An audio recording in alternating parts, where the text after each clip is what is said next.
Sobat Maestro, sesaat lagi kita akan mendengarkan program acara Renungan Hari Sabat bersama Advent Vision Media Ministry yang dibawakan oleh pendeta. Selamat mendengarkan. Yesus mau datang segera.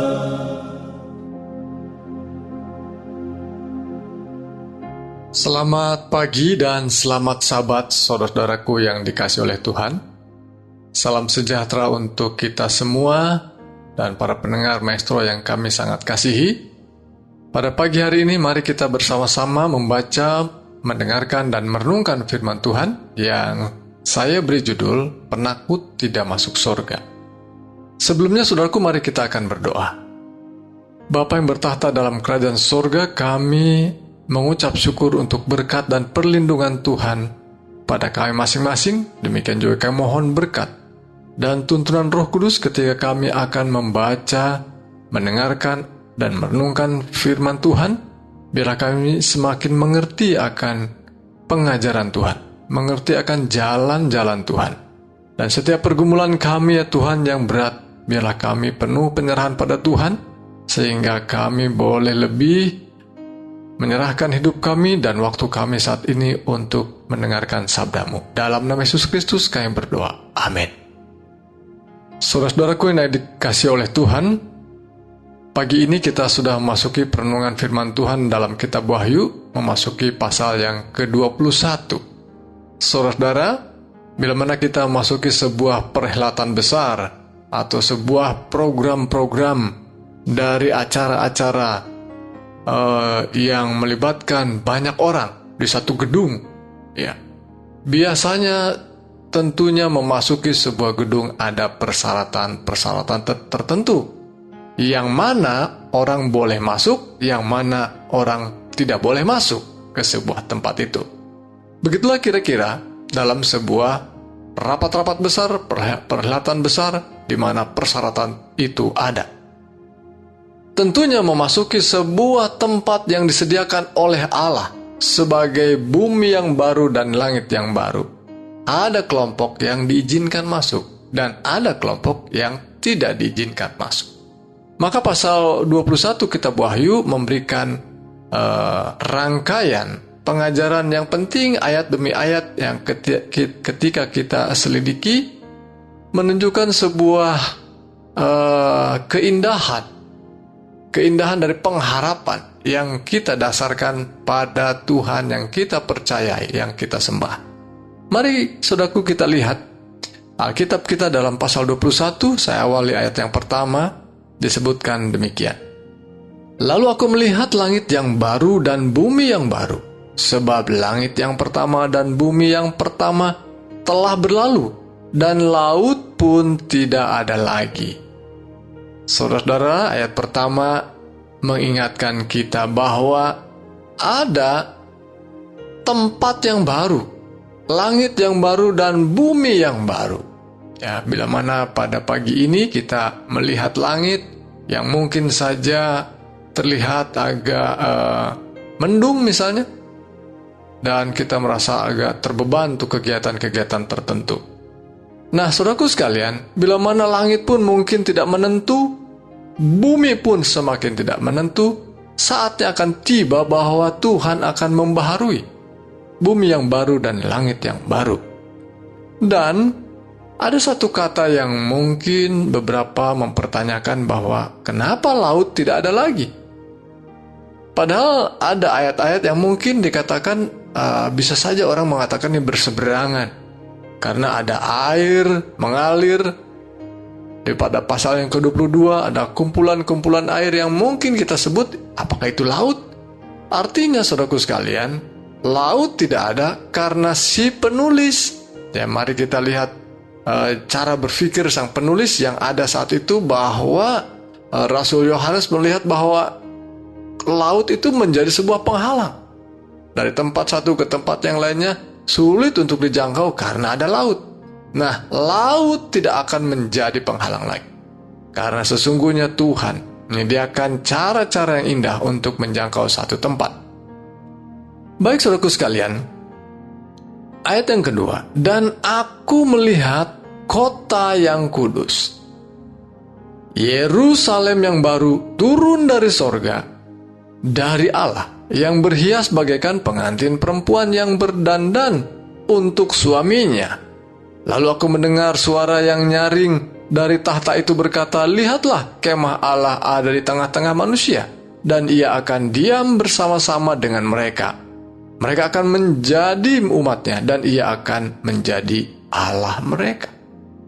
Saudara, ketika Yerusalem baru, yang disebutkan sebagai kota kudus tadi, turun dari sorga, sesungguhnya inilah yang tempat yang sering kali disebut-sebut oleh penulis kitab yang lainnya, bahwa Tuhan menyediakan satu tempat bagi umat-umat tebusan. Dan tempat itu, kota itu, disediakan, dirancang oleh Allah dan diturunkan dari sorga. Itu sebabnya, saudaraku sekalian, mengapa kita temukan dalam doa yang disampaikan atau diajarkan Yesus, "Bapa kami yang di sorga, dikuduskanlah namamu, datanglah kerajaanmu, dan jadilah kehendakmu di bumi seperti di sorga." Kerajaan Allah akan turun dari sorga. Kota kudus turun dan berada di dunia ini. Dan itu adalah bagaikan kehadiran Allah, atau yang kita sebut dengan Allah beserta dengan kita atau Immanuel, di mana gambaran itu selalu melekat dalam pemikiran para penulis Alkitab sebagai orang Yahudi, bahwa kehadiran Allah dilambangkan melalui kemah suci atau bait suci. Maka kalimat ini, ya, penulis mengatakan bahwa kemah Allah ada di tengah-tengah manusia. Dan itu adalah sukacita, kebahagiaan yang luar biasa dalam cara berpikir orang Yahudi, bahwa selama ada kemah Allah, itulah kehadiran Allah, dan mereka sangat penuh dengan sukacita, ya. Dan saudaraku sekalian, saya ingin memberikan sebuah contoh atau mungkin ilustrasi, ya, bahwa ketika ada seorang anak sedang bermain-main, ya, berada di sekitaran gereja, dan dia lihat ibunya duduk di satu tempat duduk di dalam gereja itu, dan dia berada di luar. Dan ketika dia lihat ibunya tidak ada, dia lihat tempat duduknya di sana, dia langsung menuju tempat duduk itu. Dia lihat rupanya masih ada tasnya di tempat itu, walaupun ibunya tidak ada, ya. Dia melihat bahwa berarti ibunya masih ada di sekitar situ. Saudaraku, hanya itu saja bahwa anak itu merasa nyaman bahwa ibunya masih ada di sana karena ada tasnya di tempat duduk itu. Ini hanya ilustrasi, saudaraku sekalian, bahwa orang Israel melihat bahwa ketika bait Allah ada di sana, mereka merasa nyaman karena mereka pasti meyakini bahwa Allah ada bersama dan mereka pasti akan memberi kemenangan. Demikian cara berpikir orang-orang Yahudi, ya, yang sekalipun kadang-kadang kebablasan, ya, mereka hidupnya jahat, mereka hidupnya melanggar perintah Tuhan, melawan Tuhan, memberontak pada Tuhan. Dan namun mereka berpikir sebagai umat Tuhan, tenang saja karena ada Tuhan ada di tengah-tengah kita, ya. Tapi satu saat, ya, di zamannya mereka harus dibuang ke dalam pembuangan karena mereka dalam pelanggaran yang terus-menerus melawan, memberontak pada Tuhan. Tetapi pemikiran sang penulis dengan menunjukkan bahwa bait Allah ada di sana membawa kedamaian karena memang Allah benar-benar hadir di sana di antara umat-umat yang ditebusnya. Ayat 4 melanjutkan, "Dan ia akan menghapus segala air mata dari mata mereka, dan maut tidak akan ada lagi. Tidak akan ada lagi perkabungan, atau ratap tangis atau duka cita, sebab segala sesuatu yang lama itu telah berlalu." Apa yang dibicarakan ayat yang keempat ini? Duka cita, perkabungan, ratap tangis. Sebetulnya ini adalah hal-hal yang terjadi di dunia ini yang terkait dengan akibat dosa. Maka ketika mengatakan bahwa hal-hal ini, ya, duka cita, perkabungan, air mata tidak akan ada lagi, bukan berarti kita tidak punya air mata lagi tentunya. Tapi dosa dan akibat dosa itu tidak akan ada lagi. Ya. Dan tidak akan muncul dua kali, tidak akan muncul kembali. Ya. Sekalipun mungkin ada banyak orang berpikir, sebagaimana kita meyakini bahwa dulu munculnya pun pemberontakan ada di sorga. Kenapa tidak bisa muncul dua kali? Pernyataan firman Tuhan menunjukkan bahwa inilah kebenarannya. Karena ayat yang kelima mengatakan, tuliskanlah karena segala perkataan ini adalah tepat dan benar. Jangan pernah ragu-ragu, saudaraku sekalian. Jangan pernah bimbang bahwa inilah kebenarannya. Tidak akan ada lagi, tidak akan muncul lagi dosa dan segala akibatnya. Tentu kalau ada berada di sana akibat-akibat dosa, tentu kita tidak betah berada di sorga. Ya. Baik, ayat yang kelima mengatakan, ia yang duduk di atas tahta itu berkata, lihatlah aku menjadikan segala sesuatu baru. Luar biasa, saudaraku. Inilah perkataan ini terkait dengan akibat-akibat dosa dan segala sesuatu yang mungkin mengecewakan pemikiran kita, membawa hal yang terpengaruh oleh dosa.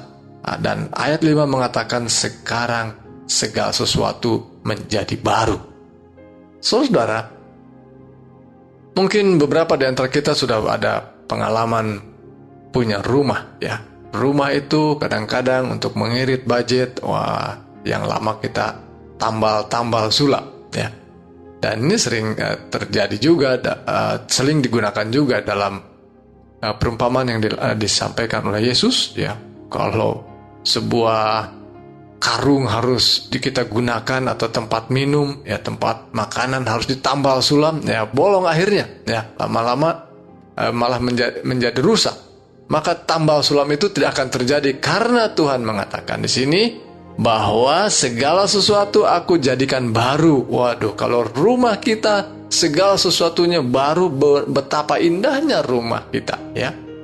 Dan itulah yang dijanjikan oleh Tuhan. Segala sesuatu kujadikan baru, dan tuliskan perkataan ini tepat dan benar. Saya senang mengaminkan, ya. Saudara boleh mengaminkan bahwa amin, bahwa memang sungguh demikian yang dijanjikan oleh Tuhan. Ayat yang ke-6, firman-Nya lagi kepadaku, semuanya telah terjadi. Aku adalah Alfa dan Omega, yang awal dan yang akhir. Orang yang haus akan kuberi minum dengan cuma-cuma dari mata air kehidupan. Lihat saudaraku, bahwa Yesus diperkenalkan oleh penulis kitab Wahyu ini pada awal kitab ini sebagai pribadi yang disebut dengan Alfa dan Omega. Ya, sebuah kata yang menunjukkan huruf daripada tulisan Yunani, Alfa dan Omega. Kalau dalam bahasa Indonesia mungkin seperti huruf A dan huruf Z, ya. Dalam alfabet Yunani ini Alfa yang pertama dan yang terakhir adalah Omega. Dan ini sekali lagi penghujung, ya, mendekati penghujung kitab Wahyu pasal 21 ini mulai kembali disebutkan istilah itu. Pribadi yang disebutkan Alfa dan Omega adalah Dia, Yesus Kristus. Yang kalau kita mengenal Yesus Kristus sebagai Alfa dan Omega, berarti kita melihat bahwa seluruh jagat raya ini, seluruh peristiwa yang ada di dunia ini dirangkum dalam satu pribadi. Dalam kekuasaan pribadi ini yang Alfa dan Omega, Dialah Yesus Kristus, maka layaklah kita menyembah Dia karena Dialah Allah kita yang menguasai seluruh jagat raya ini dan seluruh rangkaian sejarah dunia, karena Dia mengawali dan mengakhiri. Jadi saudaraku sekalian, nama daripada Alfa dan Omega adalah sebuah nama yang luar biasa yang diterapkan kepada Yesus Kristus, dan itu adalah hanya Allah, pribadi Allah saja yang boleh mendapatkan gelar itu, dan Yesus adalah Allah yang kita sembah. Baik saudaraku sekalian, ayat yang ke-7, barang siapa menang, ia akan memperoleh semuanya ini, dan aku akan menjadi Allahnya, dan ia akan menjadi anakku. Ayat yang ke-7 sekali lagi mengulang, ya, karena kitab Wahyu seringkali mundur maju mengulang, menegaskan, ya, meyakinkan bahwa mereka yang memasuki dunia baru tadi, Ya, langit yang baru dan bumi yang baru dan kota kudus yang turun dari surga itu adalah buat mereka yang menang, saudaraku sekalian. Karena pergumulan di dunia ini dengan segala kesulitannya yang menguji iman kita, dan mereka yang menang saja yang akan memperoleh akses masuk ke dalam kota yang kudus itu. Maka sekali lagi diingatkan, saudaraku sekalian, jangan pernah menjadi orang yang disebut sebagai orang yang pecundang, orang yang kalah, ya. Karena kalau kalah sekali, saudaraku sekalian, membekas menjadi sudah kalah kok, biar aja.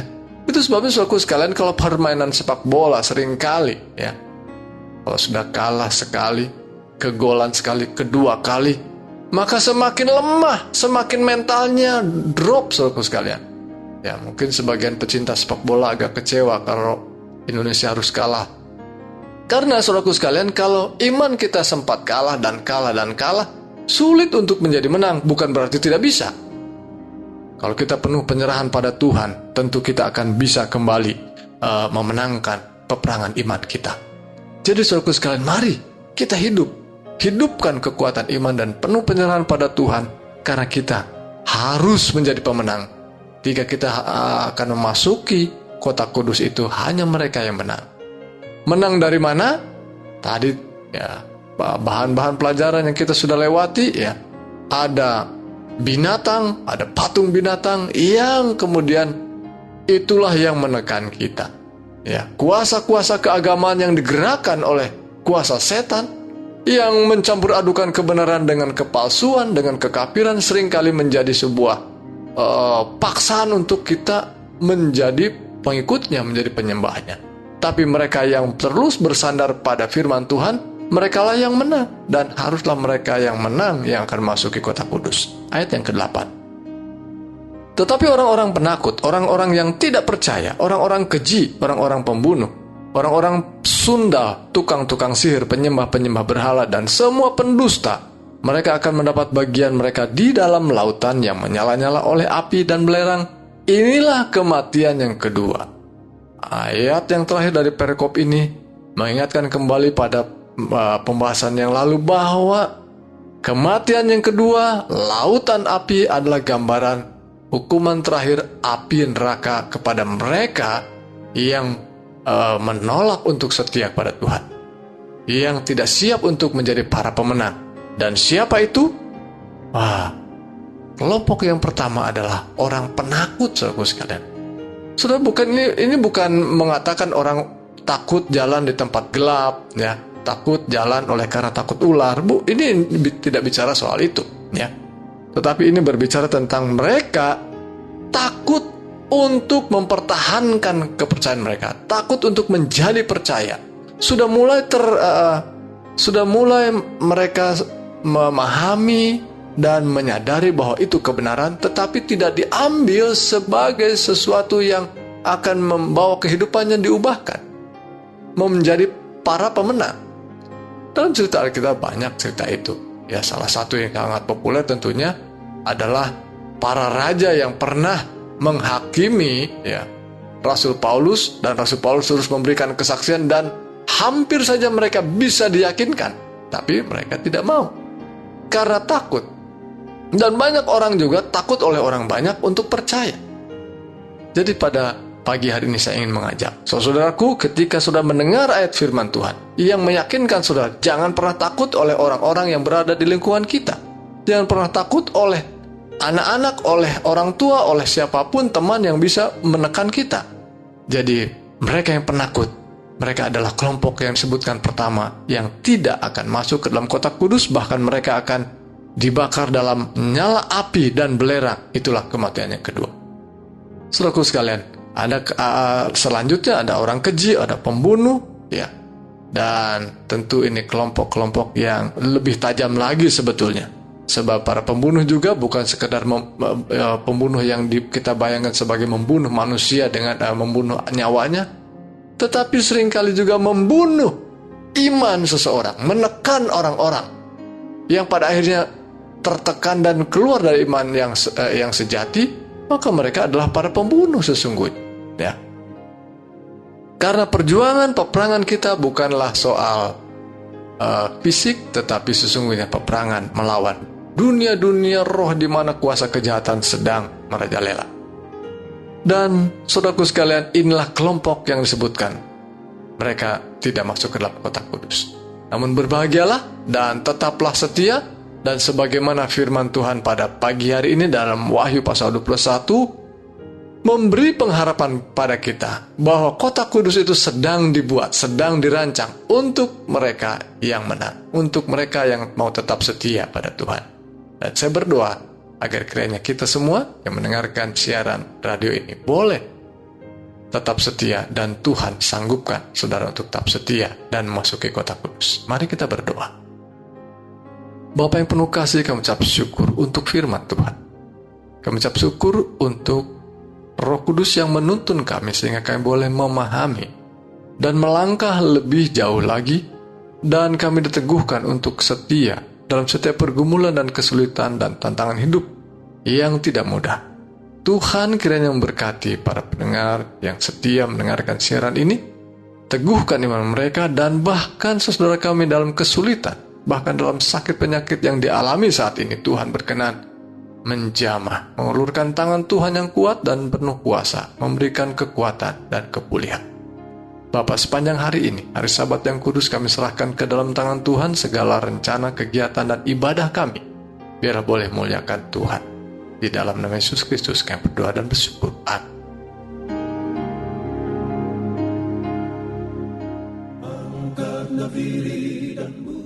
Sobat Maestro, Anda telah mendengarkan program acara Renungan Hari Sabat bersama Advent Vision Media Ministry.